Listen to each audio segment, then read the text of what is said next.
সব জায়গাতেই কিন্তু কম বেশি বৃষ্টি হচ্ছে। আর বৃষ্টি হলেই কিন্তু প্রথমত আমাদের খিচুড়ির নামটাই আগে চলে আসে। তো খিচুড়ির সাথে মাংস হলে তো কথাই নেই। তো আজ আমি এখানে একটু গরুর মাংস রান্না করে নিলাম। আসসালামু আলাইকুম, কেমন আছেন সবাই? আশা করছি সবাই ভালো আছেন। আমরাও আল্লাহর রহমতে ভালো আছি। তো আমি আজকে রাইস কুকারেই গরুর মাংসটা বসিয়ে দিলাম। আর রাইস কুকারে মাংস রান্না কেউ খেয়েছেন কিনা জানি না, তবে খুব মজা হয় এই রাইস কুকারের রান্নাটা, আমার কাছে খুবই ভালো লাগে। তো এই ভিডিওটা সবার শেষে আমার খুব পছন্দের একটা জিনিস আজকে আপনাদের সাথে শেয়ার করব। অবশ্যই ভিডিওটা আপনারা দেখবেন। তো খিচুড়িটা আমি আগে রান্না করে নিয়েছি, এখন হচ্ছে গরু মাংসটা রান্না করছি। আর এখানে আমি গরু মাংসটা সব মশলাগুলো একসাথে দিয়ে তারপর হচ্ছে হাতে মেখে আমি বসিয়ে দিব।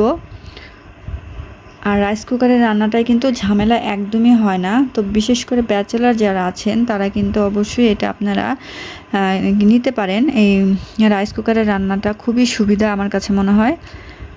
তো এটাতে কিন্তু সব তরকারি বা সব কিছুই রান্না করা যায়, পোলাও থেকে শুরু করে। আমার কাছে তো খুবই প্রয়োজনীয় একটা জিনিস মনে হয়। তো যাই হোক, আমি মাংসটা খুব সুন্দর করে ভালোভাবে মাখিয়ে নিচ্ছি যাতে মশলাটা পুরোপুরি ভিতরে যায়। তো এবার আমি এর মধ্যে অল্প পরিমাণ পানি দিয়ে তারপর হচ্ছে রাইস কুকারে বসিয়ে দিব। তো আমার এটা খুব উপকারী একটা জিনিস। আমি সকালের নাস্তা বা যে কোনো কিছু ঝটপট এটাতে করে ফেলি। খুব সুবিধা মনে হয় আমার কাছে। আর আপনার বৃষ্টির মধ্যে বাইরে আসলে মাটির চুলায় রান্না করাটাও কঠিন। মাটির চুলায় বৃষ্টির মধ্যে রান্না করা ঝামেলা, যার কারণে এটা থাকলে আপনি খুব সহজেই কিন্তু রান্নাবান্না করে ফেলতে পারবেন। তো দেখতে পাচ্ছেন আমার মাংসটা কিন্তু কষানো প্রায় হয়ে গেছে। এটা থেকে বেশ অনেকটা পানি উঠেছিল, তো পানিটা আমি পুরোপুরি শুকিয়ে নিয়েছি। এবার আমি এর মধ্যে কয়েক টুকরো আলু দিয়ে দিব, কারণ আমার কাছে মনে হয় গরু মাংসের সাথে আলু থাকলে খিচুড়ির সাথে খেতে অনেক বেশি মজা লাগে। এ কারণে আমি আলুটা দিই। অনেকে আলুটা বেশি পছন্দ করে না, তো যারা পছন্দ করেন না তারা এটা না দিলেও পারেন, তো আমি কিন্তু দেই।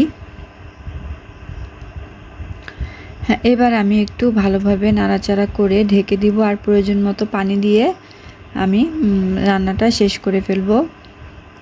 তো দেখেন আমি প্রয়োজন মতো পানি দিয়ে দিয়েছি।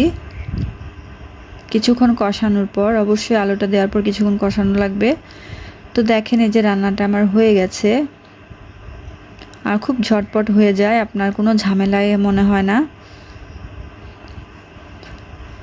আর হচ্ছে আমার পছন্দের জিনিসটা এখন আপনাদের সাথে শেয়ার করছি, দেখেন আপনারা। আর এটা এই ভিডিওটা কিন্তু আমার বেশ কিছুদিন আগের, মানে কয়েক মাস আগের করা। আর এখন এগুলো কতটুকু বড় হয়ে গেছে সেটা আপনাদের সাথে শেয়ার করব। অবশ্যই আপনারা আমার ভিডিও দেখবেন।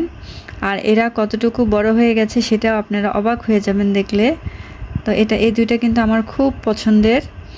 মাশাআল্লাহ, আমার খুব প্রিয় দুইটা জিনিস। তো ভালো থাকবেন সবাই, আল্লাহ হাফেজ।